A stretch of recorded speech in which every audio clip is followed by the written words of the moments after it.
केंद्रात आणि राज्यात भाजपचे सरकार असल्यामुळे गेल्या 7 वर्षात भाजपने कुपवाड शहरासाठी कोट्यावधीचा निधी दिला आहे। त्यामुळे कुपवाड गावचा चेहरा मोहरा बदलत चालला आहे। आगामी महापालिका निवडणुकीत या निधीची परतफेड सर्वसामान्य जनता नक्की करेल असा विश्वास भाजपचे ज्येष्ठ नेते धनपाल तात्या खोत यांनी व्यक्त केला आहे। मी कुपवाडकर जनतेला आवाहन करतोय की आज केंद्रात भाजपची सत्ता आहे, महाराष्ट्रात भाजपची सत्ता आहे, महापालिकेत भाजपची सत्ता येणार आहे।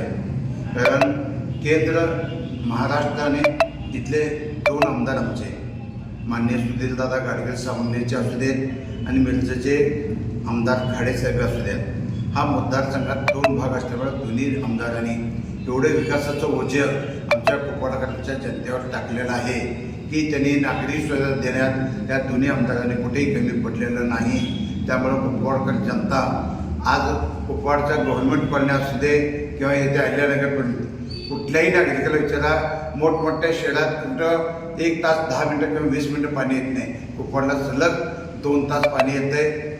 आमदारांनी दोन्ही कामं केल्यात, त्या कामाच्या ओझ्याचं रूपानं कुपवाडकरच्या नागरिकांनी सर्वपणे 1 नंबर वार्ड असू दे, 2 नंबर वार्ड असू दे किंवा 8 नंबर वार्ड असू दे, इथले 12 आणि गव्हर्नमेंट कॉलनीतली सुद्धा ज्या सीट आहेत ह्या सगळ्या 14 ते 16 सीटा या भाजपच्या निवडून येणार, यात काही शंका नाही।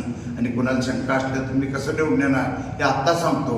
आत्ताच माझ्या एका नगरचे प्रचार सेंटर होते, गेल्या वर्षी मी 5 वर्षाच्या पूर्वी 7.5 वर्षापूर्वी तुमचं निवडणुकीचा मार्ग मी मोकळा केला प्रशांत पाटलाच नाही, आता ते मी भाजपचे उमेदवार। तर कसं ते त्यांनी सांगितलेली गोष्ट आत्ता माझ्या लक्षात आली। तुम्ही त्या प्रशांत पाटलाला विचारा, गेल्या 7.5 वर्ष मी काय सांगितलं तो। त्यामुळं कुपवाडचं राजकारण हे कुपवाडच्या विकासासाठी झटणार आहे, जातीभेदाच्या किंवा ऐन टायमाला येऊन मतं मागण्याच्या पाठीमागे जाणार नाही। आणि ह्या 2 आमदारांनी जे काम केलं आहे त्याच्यावर पण आम्हाला न्याय मिळणार आहे। कुपवाडकरचे सगळी 12 ते 14 सीटा निवडून येणार आहे, गव्हर्नमेंट कॉलनीतल्या 2 आणि इकडल्या 12 एवढंच मी सांगतो।